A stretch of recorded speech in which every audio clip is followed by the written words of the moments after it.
Good morning, good afternoon, or good evening, wherever or whenever you happen to be listening to this. Thank you for listening to the Sales for the Nigerian Wedding Industry podcast. I'm your host, Abuja based event and wedding photographer, Tavishima Ayede.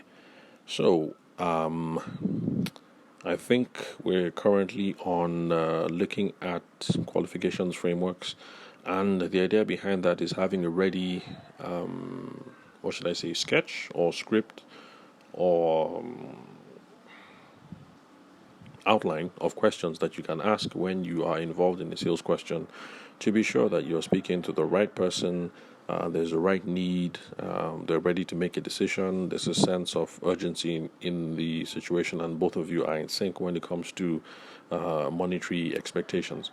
Now, the reason why all this is important is because we've been looking at this overarching theme of whether you should apply pressure in sales, and my answer was no, you shouldn't be using pressure or looking for overt or covert ways of influencing or pressurizing people, but rather you should work with whatever motivations are already there. Work with the personal motivations that already exist and then take it from there, use that to close the sale. And so, how do you find out what the personal motivations are? And that is by using these qualification frameworks. So, in the last episode, I believed I looked at want, need, afford, and urgency, which is something that has been used in the real estate space, championed by the old man himself, Tom Hopkins, really old school guy, I think from 80s, also back in his heyday, or at least the material that I have from him, I think was from 80s or maybe 90s. Either way, considered old school by people my age. And right now, I'm going to introduce you guys. For those of you who are newbies, I'm sure that the old people on the podcast have already heard me talk about this before. Don't worry, no need to skip. Even though it's something I've spoken about before, I'm not going to take up too much of your time today.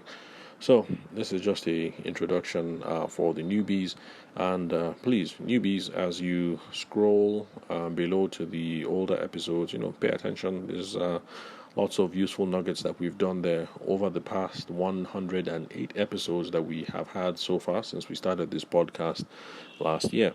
Once again, thank you guys very much for being along with me for the journey so far. Over 1,000 downloads, 108 episodes, and so thank you guys very much. And anyway, thanks. I do not take your time and attention lightly. Okay, so now back to the framework that we're going to look at today, and that is SPIN, an acronym SPIN. S for situational questions, P for problem questions, I for implication questions, and then N for the need payoff questions. No need to write this down. If you're driving, just listen to it at a later date and you'll be able to jot all these things down. Now, like I said in 2 or 3 episodes back, this is something that was invented by the sales consultant, Neil Rackham, and based on interviews done with sales representatives in America to try and discover the secret sauce, what people do to be successful in sales. And so it was part of the guy's research, Neil Rackham's research, to find that what good salespeople do is that they ask spin-related questions. They ask questions around what the current situation is. They ask questions about what the problem is. They ask questions about what the implications or the need payoff are.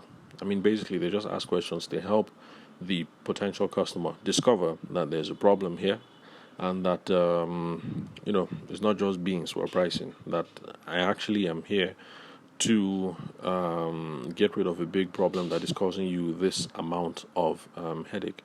Now, in my opinion, I think wedding planners, at least wedding planners in Abuja already, I think they already use the SPIN framework and they don't quite know it, because typically you will find that when the wedding planner, at least the wedding planners that I know, when they sit down with the bride, they start asking the general questions that basically you can sum up to, okay, so what's the situation? How far have you guys gone? Have you done the trad? Are we still at toasting stage? What's the whole idea? What's the scope? What's the big picture? I mean, they're asking questions that help them assess what the general situation is, And then before they go into talking about pricing and packages and things like that, there's some wedding planners who lead with that. And definitely, I would say 90% of photographers just lead with that. They just throw out the pricing sheet.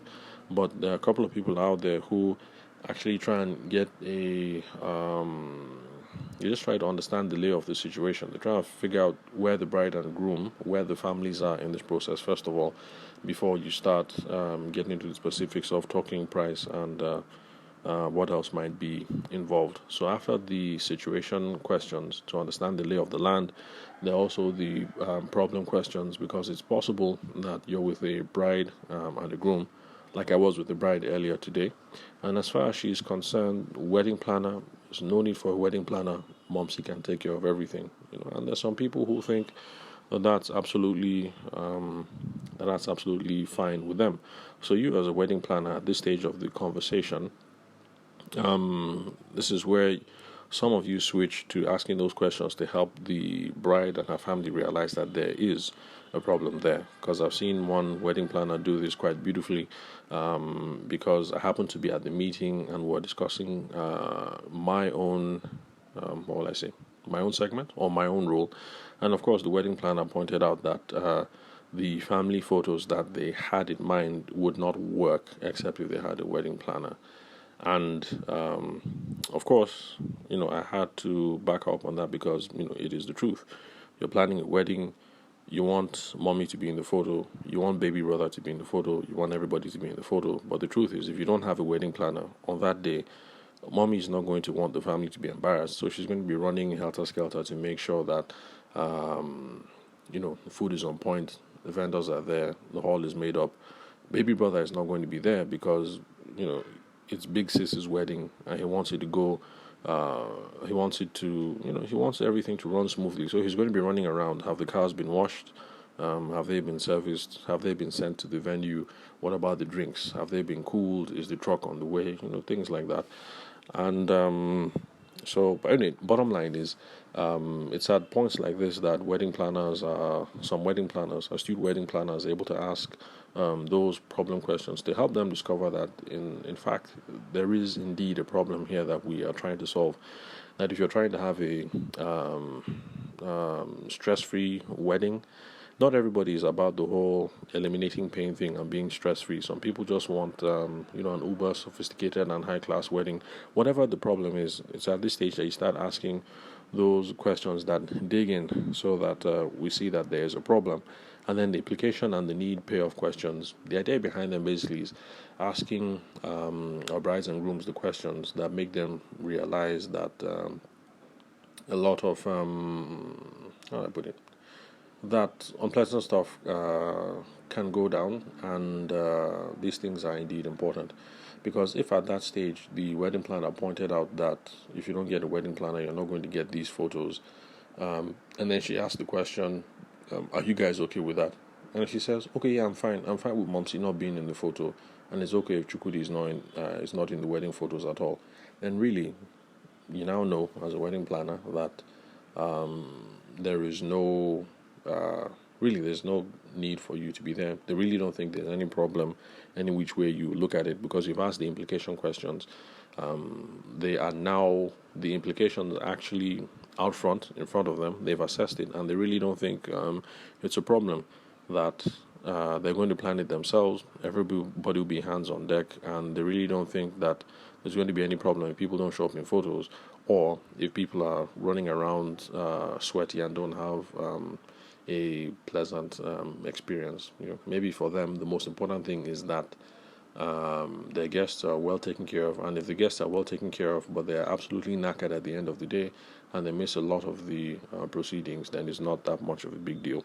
So that's just the idea behind this qualification framework, the SPIN process. So remember, that's an acronym that stands for situation, questions, and that is something that wedding planners already do beautifully. I've noticed that they sit at the table and they start asking questions to try and find out, where they are. Because if you're sitting down with the bride and the groom, and really the groom just proposed yesterday, it's going to be not as involved as the sale process as if the bride and the groom, the proposal happened maybe a couple of months ago, and they've done the wine carrying. Is that the Uguanku? I can't remember what it's called. So let's say if they've done the wine carrying, both people are finally on board, and we're now running full steam ahead, and we have a date of September 28th, for instance, for the wedding. So that's a totally different situation. So I'll leave it at that for spin. For wedding planners who are paying attention to this particular episode, I recommend that you do some research there, because I think it's a framework that you guys already do and are going to be able to internalize quite well. So again, fellows, Neil Rackham, and it's I think the title of the book was Spin Selling.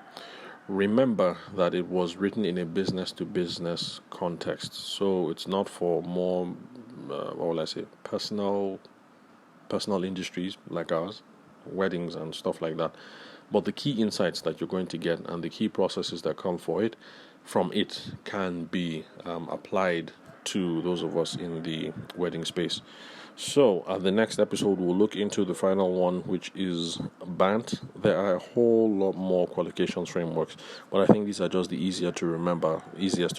Want, need, afford, and urgency, SPIN, and then BANT. So after BANT, we'll move on in this general conversation of how do you influence customers to buy from you?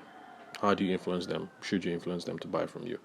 So thank you very much for listening to the Sales for the Nigerian Wedding Industry podcast. I'm your host, Abuja-based event and wedding photographer Tavishima Ayede. I'll catch you guys on the next episode.